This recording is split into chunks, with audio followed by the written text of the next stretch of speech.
Tonight, friends have identified a man shot and killed overnight in Riverside as Blake Hendricks of Callahan, just 24 years old. Welcome to First Coast News. I'm Jeff Vallon. Hendricks was found in the road this morning near the corner of King Street and Forbes Street by off-duty officers who heard gunshots about 2:20 this morning. On your side's Kaylee Tracy joins us live from the scene tonight. Jeff, police have not yet identified the victim, but from friends and Facebook posts from friends and family members, we do know they tell us that the victim is Blake Hendricks, as you said. And now those friends tell us that Hendricks was out in Riverside last night and they're remembering him as a sweet, caring and loving person. I always feel safe walking around here, so it's not scary or anything like that. Just lots of people and lots of people having a good time. But Sunday morning, the scene around Josh Rudloff's home in Riverside was different. A crime scene replaced the calm nightlife scene he says he's used to.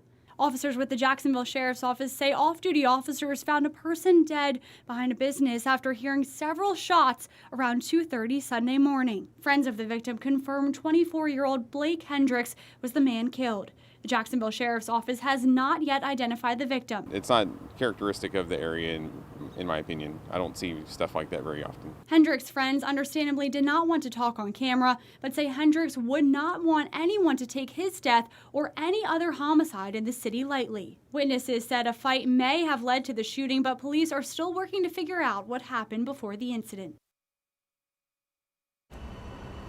JSO says homicide detectives have interviewed several witnesses, and if you have any information at all about this incident, you're asked to please call Crime Stoppers. You can remain anonymous. That number for you is 1-866-845-TIPS. Reporting live in Riverside, Kaylee Tracy, First Coast News on your side. Thank you, Kaylee. And according to First Coast News Homicide Tracker, this shooting death makes the unofficial number of homicides for 2020 so far 16, putting Jacksonville on a pace for 124 this year. Last year, there were an estimated 158 homicides in Jacksonville.